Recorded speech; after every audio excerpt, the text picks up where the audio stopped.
Good morning. I will indeed speak about the management of MPAs, but before I do, I will point out that there is a mistake in the first slide. This is supposed to be Canada Place, and I suggested that you should all move to Canada Place, but the organizers were against it, so I will have to correct this. My doctoral career began, postdoctoral career began in 79 in Manila, in the Philippines. And I was right away with four marine protected areas because it makes sense. You reduce the population by fishing, and if you don't fish, the population moves back up. So I didn't understand what the point was that you had to fight for them. And I learned that people had to be convinced of this elementary insight that population recover when you don't massacre them. And one of the first pioneers, actually, in a modern era, is Julia Platt, who created one of the first marine protected area in Monterey Bay, when it was a rotten pit of pollution from the fishery, the sardine fishery. And out of that little part of Monterey Bay, the recovery of the bay grew, and she is probably the savior of Monterey Bay and turned it into what a beautiful thing that it is now. And she was highlighted in a book that Steve Palumbi wrote. Another pioneer was Bill Ballantyne, who had to convince people in New Zealand that indeed, if you leave the place alone, it will grow again. And he established one of the first marine protected areas in New Zealand against a tremendous opposition. And he is rightly seen as a major pioneer. But the one I would like to mention most is Angel Alcala. Angel Alcala is a herpetologist, and he kind of left the snakes and the nasties as a nasty beast, and he established an MPA very early in a place called Sumilon Island. And he did this to increase the yield of fishes. So right away, we got away from protecting biodiversity, and the fishers would suffer from it. He did that to improve the yields of fishes. And he succeeded to the extent that he became one of the most famous scientists in Asia. He got the Magsaysay Prize and others. He is getting to be a national scientist from the president of the Philippines in the center. That's the son of Aquino, famous Aquino. Anyway, there he is getting a medal, and basically he showed that if you protect a small area of a reef, the fisher outside will get large yields, and the yields that were produced were much higher than reported anywhere else in the world, in the coral reefs. And it was because the coral reef in all parts of the world were overfished, and he created a place that was not overfished, and then you had yield that were much bigger than anywhere else. And he is, and the point is that he died 1 week ago. And I built this in a speech because it deserved to be honored. So,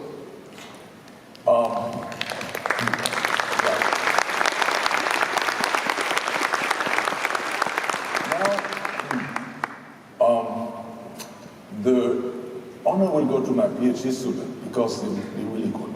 And the first thing that students have done that I will mention is Ruiz. She wanted to know how is the coverage of MPA. That was in the beginning of the 2000s. So we didn't know. And there was a world database on protected area, but this database did not separate the water from the land. And she worked through thousands of entries and labeled them water, not water. And she created in the process a database called MP Global. And for a few years, this database that we maintain was the only database of MPAs in the world. And we ceased to maintain it because MPA Atlas came online, which is much better, which we got more money, and we abandoned it, but we still work with it. So the major result that we got is this. Now, there's a trick. You see the growth of MPA coverage, and the last years of MPA coverage from 1900 to 2000 about, if you take logs, they were high, kind of straight.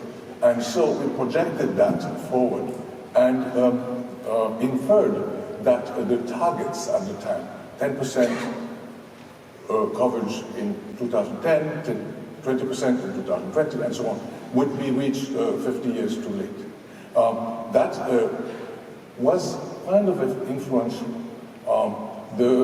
That was a study that was partly funded by WWF. Geoff Green, one of the co-authors, was at the time the chief scientist, I think, of WWF Canada, and this got lots of people scared because it meant that we will never achieve the coverage that we want.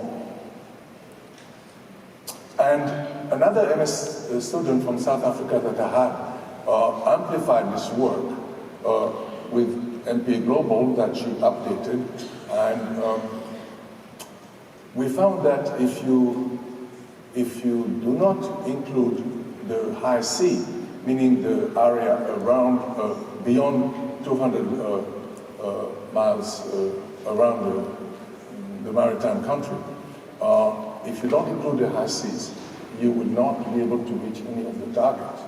And that we can see now that we are talking about the Ross Sea that has become an MPA. At the time people were talking about the Sargasso Sea, and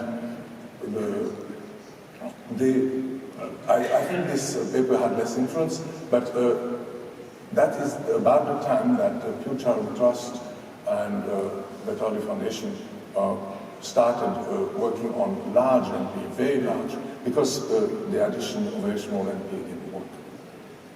We would never achieve any decent coverage with the thousands of tiny MPAs that we have all over the place. So Veronica, can you pick up just a second?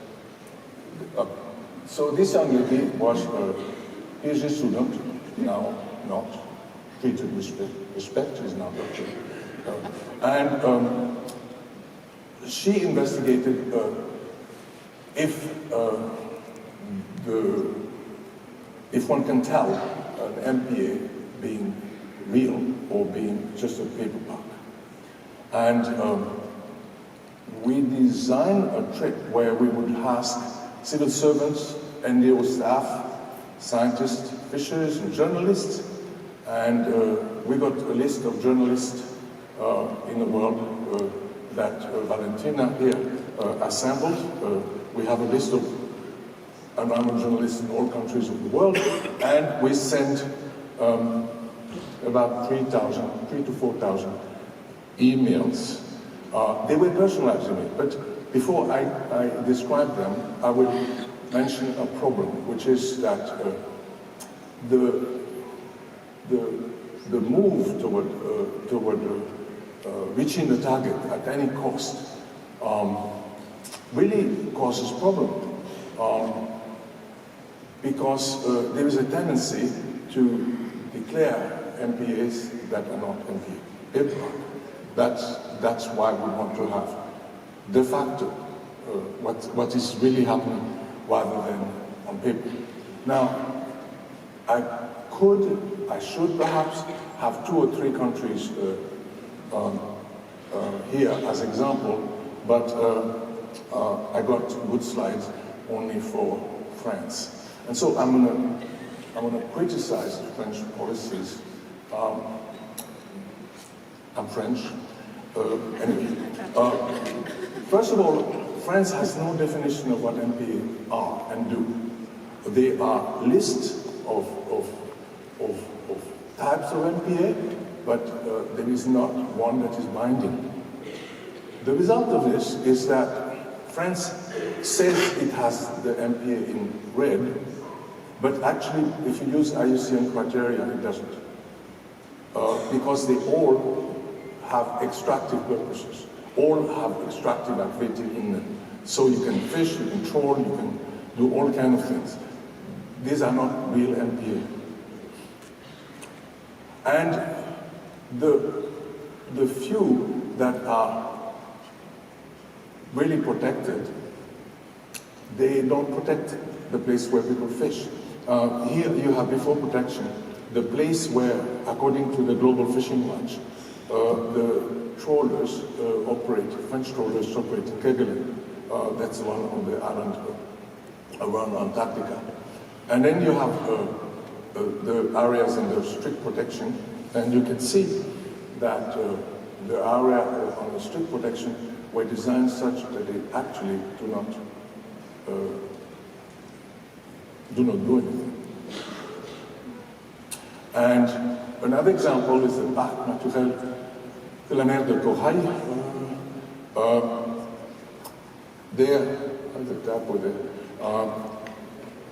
This map is a map of the exclusive economic zone of New Caledonia, which is a French territory, or French territory.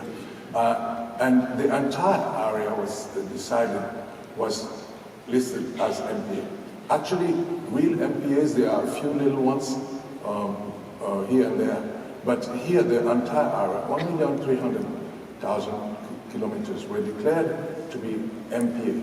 And immediately then France had reached a target, I think it was the 10% target, and immediately the French government then seized all attempts to increase the MPA coverage in France because legally they have met the requirement. And I just know how that it is a paper MPA because I was for 2 years on the scientific committee, and we were simply informed by reading newspaper that a new fishery was declared. So extractive activity where we were not informed of them, we were not asked our opinion about them, and the scientific committee had nothing to say about it. So this is a bit of. Now, the work that Mr. started was sending 3,000 personalized emails to civil servants, then you also have fishers and swimmers in about 150 countries, don't remember the name. And only one question was asked. Is there no fishing, light fishing, moderate fishing, or intense fishing? This is one question, you have to choose one thing. And this was, they were undefined on purpose, because some of you will have seen in airports, in Heathrow, for example, they ask you, do you like the service? No, it's very bad, good, very good. And they don't ask you if it's the bathroom that stinks or the people that stink. You yourself define what you liked and what you didn't like. And this really worked.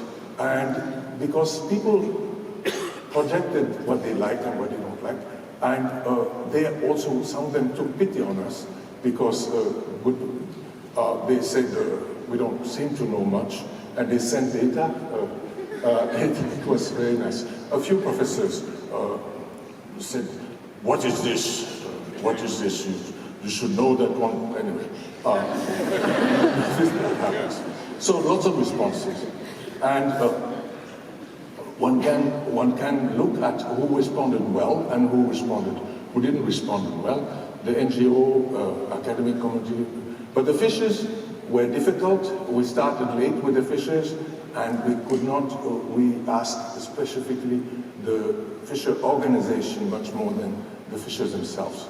So maybe that doesn't count. The journalists didn't respond much. So but the NGO community, academic and government, did a good job responding. And the differences are not very strong, but it was clear that the NGO people tended to assess the marine protected area as fished more than the government people who assessed them as not fished. That was a hypothesis, and it was nice to see that kind of confirmed. And then we got a different type of response about multi-zone and IUCN category, but that's not what I want to show. What I want to show, I'm ahead of time. We also put a response here on a map by kind of socio-economic zones, and we can see that in Europe, in northwestern Europe, northwestern Europe, they have very few marine protected area. In the Arctic, there are in Antarctica there is, and so on, and the other areas are in between. And, my gosh, I have used only half of my time. This was the main result, and it is in review. It will probably be published very soon in Marine Policy. Basically, you can, when you send to stakeholders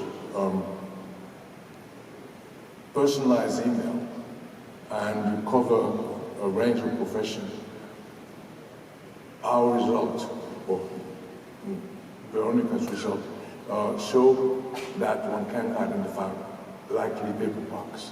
That's where the difference between our ocean category 1 or 2 and the assessment by stakeholders around this marine protected area, that differs most.